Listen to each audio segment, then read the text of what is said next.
Muy buenos días, familia. Aquí seguimos un día más, una mañana más de viernes, terminando esta semana, pero como solemos decir, lo estamos haciendo de una manera fiel, de la mejor manera posible, que es siendo fieles a nuestra entrega en cuanto a la palabra de Dios, entrega en cuanto a la oración. Y hoy nos vamos a detener en el versículo 32 del Evangelio de Mateo, capítulo 22, que así nos dice la palabra del Señor. Yo soy el Dios de Abraham, el Dios de Isaac y el Dios de Jacob. Dios no es Dios de muertos, sino de vivos. Con estas palabras Jesús va a terminar de dar su respuesta a los saduceos que se acercaron a él para tenderle una trampa, queriéndole hacer entender que no existía la resurrección de los muertos, es decir, que no existe la eternidad. Los saduceos no creían en una vida después de la muerte. Ellos eran de aquellas personas que también hoy existen, que creen que cuando la persona muere se acabó todo. Por eso Jesús lo primero que le dijo es que mira, ustedes están ignorando por completo la palabra de Dios. Y les dijo eso porque ellos presumían de creer, de conocer en profundidad el Pentateuco, que son los 5 primeros libros de la Biblia, pero parece ser que por algún motivo se les pasó por alto esas palabras que Jesús dice en este versículo y que también las podemos encontrar en el Pentateuco, concretamente en el libro del Éxodo, capítulo 3, versículo 6. Desde la antigüedad, Dios dijo que era el Dios de Abraham, el Dios de Isaac y el Dios de Jacob. Y cuando dijo esto, ya estas 3 personas habían muerto. Mas, sin embargo, Jesús dijo que era el Dios de ellos. ¿Por qué? Porque aunque terrenalmente tanto Abraham como Isaac como Jacob ya habían muerto terrenalmente hablando, ellos seguían más vivos que nunca, pero en la eternidad. Por eso Jesús les dejó bien claro que Dios no es Dios de muertos, sino de vivos. Una vez más el Señor deja claro que la muerte no es el final y que todos aquellos que mueren en el Señor vamos a resucitar a una eternidad a su lado. En el Evangelio de Juan, allí en el capítulo 11 y en el versículo 25, el Señor dijo: yo soy la resurrección y la vida. El que cree en mí, aunque esté muerto, vivirá. Cuando un creyente muere, lo que sucede simplemente es que hay un cambio de dimensión. Hay un cambio porque pasa de estar en esta dimensión, en la dimensión física, a estar en la dimensión de la eternidad. Atentos al tiempo verbal que usa Jesús, porque Jesús no dice Dios fue el Dios de Abraham, Isaac, Jacob, sino que dice Dios es el Dios de Abraham, Isaac y Jacob. Y Dios no puede ser un Dios de algo que no existe.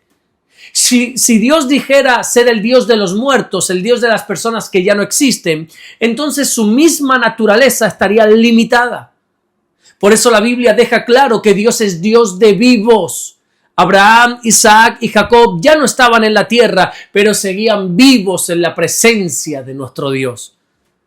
Por eso también Jesús le dijo a los saduceos: ustedes ignoran el poder de Dios, porque el poder de Dios hace que la muerte no sea el final, sino que nosotros podamos tener vida eterna juntamente con Jesús.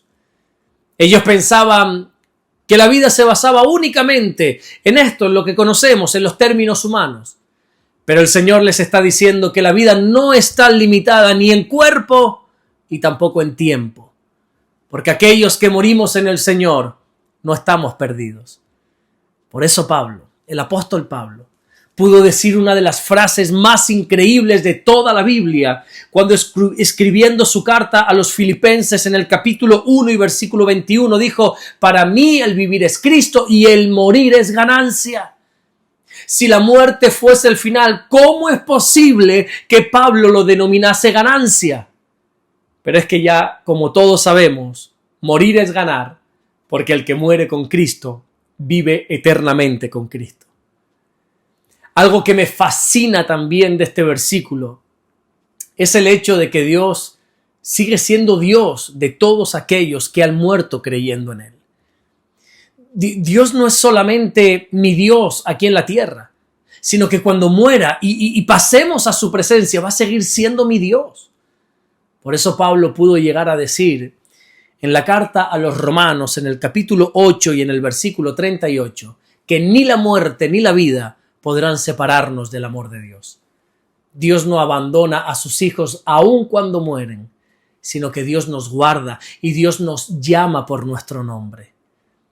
Otra cosa que me enamora de este versículo, que estamos tratando en esta mañana, es como el mismo Dios de Abraham fue el Dios de Isaac y de la misma manera también fue el Dios de Jacob. El mismo Dios del padre, Abraham, fue el mismo Dios del hijo Isaac y el mismo Dios del nieto Jacob. Estos tres hombres representan a tres generaciones sirviendo al mismo Dios. Y esto nos enseña, nos recuerda una vez más que cuando uno se toma las cosas de Dios en serio, aún nuestra descendencia querrá acercarse a Dios. Pero también nos enseña algo muy interesante y es que Dios es un Dios personal. Es decir, Dios fue el Padre, Dios fue el Dios de Abraham porque Abraham le sirvió, le obedeció, caminó con él. Y para que el Dios de Isaac también fuera el Señor, Isaac tuvo que hacer lo mismo. Y para que Dios fuera el Dios de Jacob, Jacob tuvo que hacer lo mismo. Porque como dijo alguien en el pasado, Dios no tiene nietos, sino que Dios tiene hijos. Dios no se relaciona por multitudes, Dios se relaciona por personas.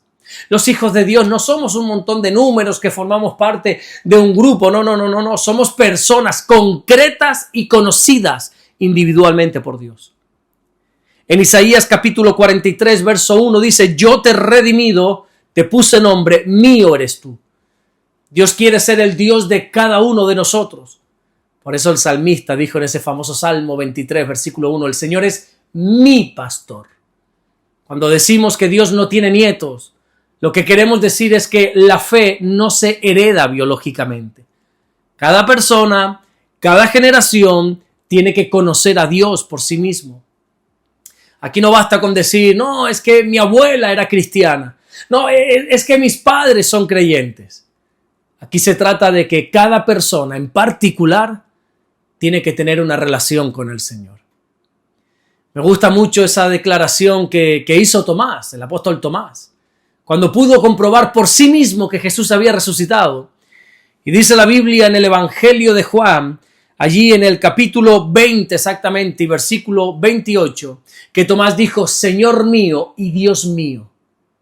Así que de este versículo, imagínate, ¿no? Cuántas cosas podemos aprender.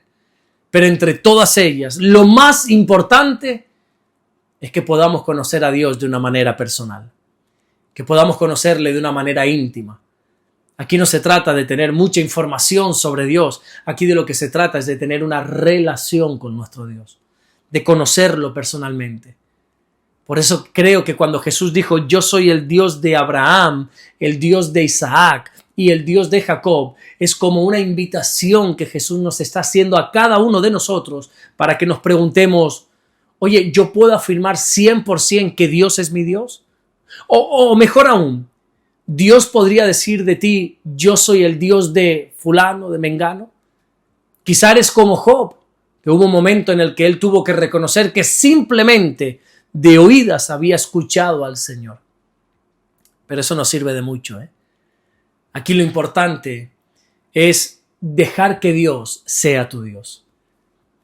Jesús dijo en el Evangelio de Juan, en el capítulo 17 y versículo 3, esta es la vida eterna, que te conozcan a ti, el único Dios vivo y verdadero. Así que, mi querido hermano, ten claro que la vida eterna no empieza cuando morimos. Escucha esto, la vida eterna comienza cuando conocemos a Dios de una manera personal. Por eso Dios no dijo, yo soy el Dios de toda una multitud. No, yo soy el Dios de Abraham, punto y coma, yo soy el Dios de Isaac, punto y coma, yo soy el Dios de Jacob. Y así debería poder decir Dios de cada uno de nosotros. Amén. Vamos a orar en esta mañana y vamos a darle gracias a nuestro buen Dios. Señor, te damos las gracias porque tú eres bueno. Gracias por guardarnos, Señor. Gracias por bendecirnos. Señor, en esta mañana nos acordamos de todas aquellas personas que un día nos hablaron de ti y nos presentaron al único Dios vivo y verdadero, pero que gracias a ti te pudimos conocer personalmente. Gracias, Señor, porque hoy podemos decir a ciencia cierta que somos tus hijos. Gracias, mi Dios, porque tú eres Dios de vivos y no de muertos.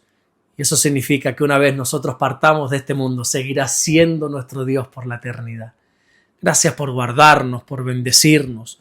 Ponemos este día en tus manos, ponemos este fin de semana en tus manos para que nos bendigas, Señor, para que en cada reunión, en cada culto que vayamos a tener, Señor, podamos sentir tu presencia, Señor. Gracias, mi Dios, por todo lo que estás haciendo y gracias por todo lo que vas a hacer. En el nombre bendito de Jesús. Amén y amén. Que Dios te bendiga. Nos vemos el lunes, Dios mediante, para seguir compartiendo la palabra del Señor. Qué privilegio que estamos teniendo hoy viernes, porque tenemos un fin de semana por delante donde podemos nuevamente congregarnos en el nombre de Jesús. Así que basta ya de argumentos, de excusas, basta ya de ceder a otros planes que casualmente siempre salen el domingo a la hora del culto. Hermano mío, consagremos nuestra vida al Señor y consagremos a nuestra familia, consagremos todo lo que somos, todo lo que tenemos a nuestro Dios y comprometámonos a congregarnos. No te dejes de congregar por nada ni por nadie. Nos vemos el lunes, Dios mediante, para seguir compartiendo el mensaje del Evangelio. Dios te bendiga.